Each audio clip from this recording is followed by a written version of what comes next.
Bonjour à tous, je suis très heureux de vous retrouver une fois de plus à travers cette vidéo.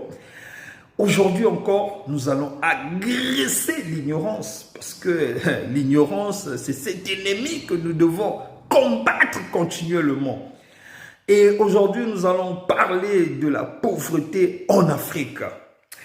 Vous avez souvent l'habitude d'entendre dans les médias, on dit souvent que l'Afrique regorge de plusieurs ressources minières, que l'Afrique a une croissance à 2 chiffres, que le PIB explose. Mais les assiettes n'explosent pas, les poches n'explosent pas non plus. Bon, bref, le problème avec les ressources minières, il faut avoir la capacité de donner de la valeur et de trouver de l'utilité à cela. En fait, la pauvreté n'est pas seulement le manque de matériel ou vivre dans des conditions précaires.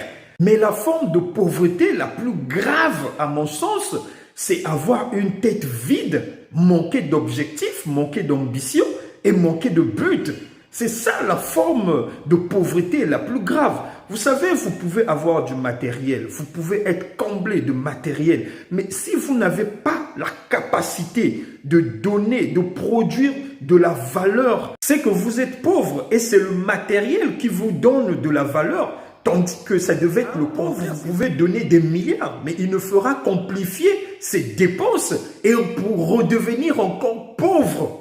Mais le riche, c'est celui qui sait fructifier, c'est celui qui sait multiplier, c'est celui qui sait partir d'un rien pour avoir beaucoup. C'est-à-dire que le riche peut tout perdre, mais il peut encore regagner ce qu'il avait et même avoir encore plus.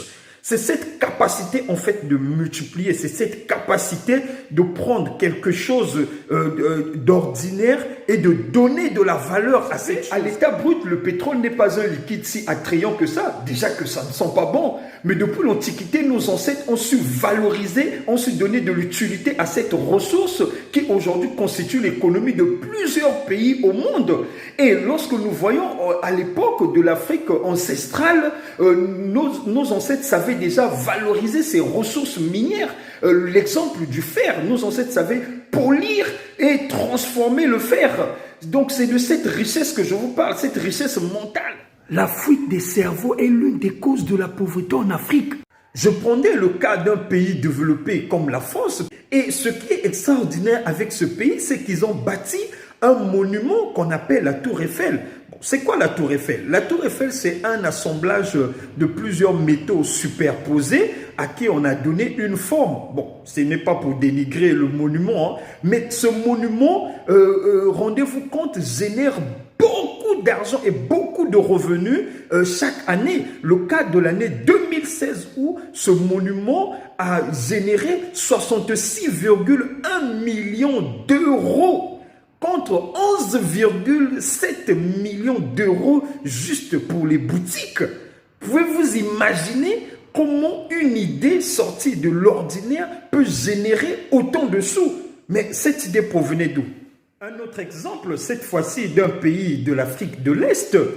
Selon l'agence Ecofin, le programme des Nations Unies pour le développement en 2019 a mené une étude et a classé le Seychelles au premier rang selon l'indice de développement humain en Afrique.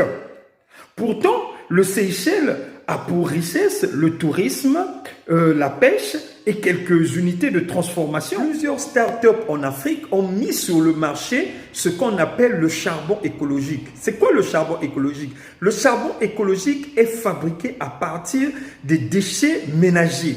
Ça veut dire que nous prenons quelque chose de banal pour donner de la valeur et de l'utilité à cette chose. Voilà pourquoi cette idée est géniale, parce que c'est une idée qui vient pour résoudre plusieurs problèmes des Africains. C'est-à-dire que ça résout le problème de l'assainissement, de l'environnement et aussi le problème de l'abattage des arbres qui occasionne la déforestation. Donc voilà comment nous devons réfléchir. Voilà des idées qui viennent en fait révolutionner et booster.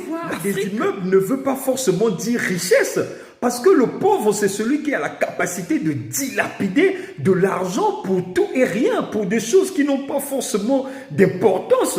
Tandis que le riche, c'est celui qui a la capacité de produire de la valeur avec la matière grise.